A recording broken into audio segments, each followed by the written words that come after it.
চারদিকে পানি ছাড়া কোনো কিছুই দেখা যাচ্ছে না। কাছের দূরের মানুষগুলো কে কোথায় কেমন আছে তাও কিন্তু কেউ জানে না, কারণ হচ্ছে ফোনে চার্জ নেই, নেটওয়ার্ক নেই, ইন্টারনেট নেই। তো এভাবে করে তো কারোর সাথে যোগাযোগ হচ্ছে না, কে কিভাবে কারো খোঁজ নিবে। সো হ্যালো এভরিওয়ান, কি অবস্থা সবার? This is Mim from Mim's Tales. Welcome to my new another blog. তো আমরা এখন যাচ্ছি পরশুরাম সাতকুচিয়াতে, কারণ আমার আপুদের বাড়ি ওইখানে। আমার আপু কেমন আছে সেটা জানি না, আপুর জন্য মনটা খুব খারাপ লাগতেছিল, তাই আমার আপুকে আর ভাগিনা ভাগ্নিগুলোকে দেখতে যাচ্ছিলাম। ওদের জন্য আমার অনেক বেশি কষ্ট হচ্ছিল। সব দিকে তো প্রচুর পানি, পানির জন্য কোথাও বের হওয়া যাচ্ছে না, কারণ রাস্তাঘাট সবকিছুই ডুবানো। তো অপেক্ষা করছিলাম যে কবে পানিগুলো কমবে। যখনই পানি কমছে কিছুটা, এরপরে যাচ্ছি এখন সাতকুচিয়াতে আমার আপুকে দেখার জন্য, কারণ আমার অনেক বেশি খারাপ লাগতেছিল, অনেক কান্নাই পাচ্ছিল, তাই ভাবলাম যে ওকে একটু দেখে আসি।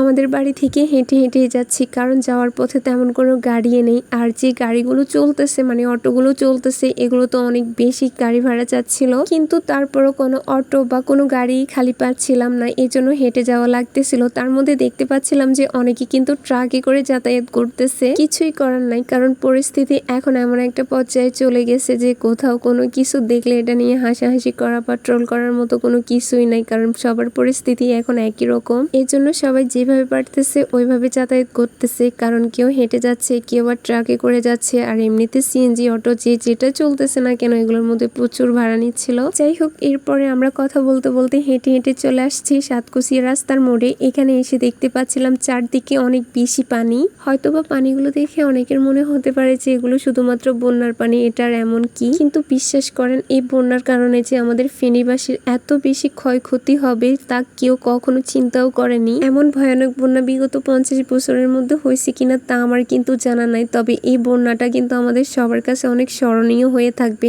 এমন ভয়ানক বন্যা আগে কখনো দেখেনি কেউ। তো এর মধ্যে আপুদের বাড়িতে চলে আসছি। আসার সময় তো দেখতে পাচ্ছিলাম একটা মহিলা অনেক বেশি কান্না করতেছিল। তো মহিলাটার কান্না দেখে তো আমরা প্রথমে ভয় পেয়ে গেছিলাম, কি নাকি কি হয়েছে ভেবে। উনি এত বেশি কান্না করতেছিলেন, চিৎকার করতেছিলেন যে সবাই তো অনেক বেশি ভয় পেয়ে গেছিল, কি নাকি কি হয়েছে। পরে শোনা যাচ্ছে যে হেলিকপ্টারে নাকি ওনার ঘরের চালটা উড়িয়ে ফেলছে। হেলিকপ্টারে করে সবার জন্য ত্রাণ বা খাবার নিয়ে আসা হয়েছিল, তো ওইগুলো বাড়ির মধ্যে ফেলা হচ্ছিল। ওই মুহূর্তে মহিলার ঘরের চালটা বাতাসে উড়ে নিয়ে গেছে, তাই তো উনি অনেক কান্না করতেছিলেন কষ্ট পেয়ে। যাই হোক, তারপরে আমার আপু আর ভাগিনা ভাগ্নিদেরকে সেফ দেখে তখন একটু স্বস্তি পাইছিলাম। এদিকে আমার আপুর যা মানে ভাবি আর আমার ভাগিনা মিলে কাজ করতেছে, তো ওদের সাথে কথা বলতেছিলাম, আর কয়েকটা মহিলা কাজ করতেছিলেন, এগুলো দেখতেছিলাম। তো এই মুহূর্তে আরো একজন এসে এখানেও আবার অনেক জোরে কান্নাকাটি শুরু হয়ে গেছে। সব দিকে শুধু একই অবস্থা চলতেছে।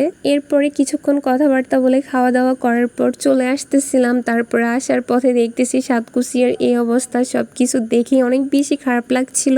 সব দিকের একই অবস্থা, সাজানো গোছানো সুন্দর গ্রামগুলো যেন নিমেষের মধ্যে কেমন একটা হয়ে গেছে। সবার বাড়িতেই পানি উঠছে, এমন কোনো ঘর বাড়ি বাদ নেই যে পানি ওঠে নাই। কম বেশি কিন্তু সব দিকেই ক্ষয়ক্ষতি হয়েছে, এমন কোনো এলাকা গ্রাম বাদ পড়ে নিচে পানি উঠে নাই। তো এখানে দেখতে পাচ্ছিলাম ভেলা করে দুইটা লোক কোথায় জানি যাচ্ছিল, কলা গাছের ভেলা বানিয়ে এরা হয়তো মাছ ধরতে যাচ্ছে। আর চারদিকে তো পানির সাথে এত এত মাছ পাওয়া যাচ্ছে যে যেখানে জাল ফেলতেছে ওইখানে প্রচুর পরিমাণ মাছ উঠতেছে। আমরা যাওয়া আসার সময় সাতকুচিয়া রাস্তার মধ্যে দেখতে পাচ্ছিলাম যে অনেকজন জাল নিয়ে দাঁড়িয়ে আছে আর অনেকগুলো মাছ ধরতেছে। যাই হোক, যদিও আগের তুলনায় পানি অনেকটাই কমছে, আগে কিন্তু এই রাস্তাঘাটগুলো বা এখন যে জায়গাগুলো দেখা যাচ্ছে সবকিছুই কিন্তু পানির মধ্যে ডোবানো ছিল, আর প্রচুর পরিমাণ পানি ছিল আর কি। এই ভয়ানক বন্যার কথা কি আর বলবো, যে পরিমাণ পানি উঠছে সবাই তো অনেক বেশি ভয় ছিল, আতঙ্কে ছিল।